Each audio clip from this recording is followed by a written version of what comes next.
blessings, my good Nigerians, wherever you are at. The ancestors be with you guys. I know everybody is struggling. Nigerians in diaspora are going through a lot of stress because Nigerians are targeted. Most people are not aware, especially our people back home. Nigerians here, we work really hard. But what happens is, even on a systemic, structural level, society itself, they have knowledge of our history. And they know that our land was called the Slave Coast. So in their own thinking, these people who, ambushed our ancestors, took them to the Americas, Caribbeans, and everywhere, they understand our capability. So amongst themselves, they always said that in terms of human cargo, that's quality, quote unquote, quality Africans to capture for enslavement, to build their empires. It was the slave coast, and the slave coast was Nigeria. So all Africans are quality human beings, all of our people on the continent and outside, right?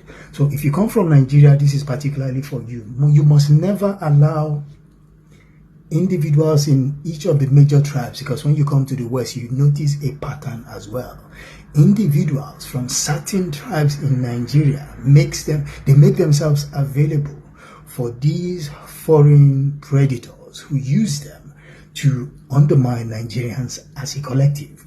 I have always stressed that because we are capable people, not because it's a thing that we sort of harness for ourselves. It's the universe that gave us that. If you look into the Caribbeans and the Americans as well, you could tell they have the genetic code of, not just Africa, but Nigeria. It was called the Slave Coast. They vacuumed, humans from our place. For them, this was the humans they wanted.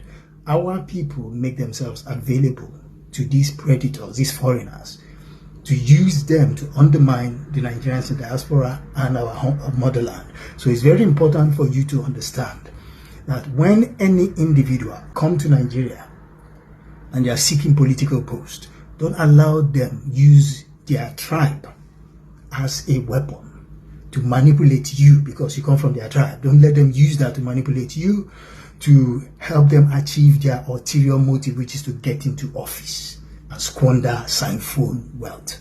That is what is happening currently in Nigeria. I'm not mentioning tribes because I've told you guys, we are headed towards becoming one of the strongest economies in the world, and we must have a codified way of speaking because we don't want to harm foreigners. So I'll talk to you guys soon. Yeah.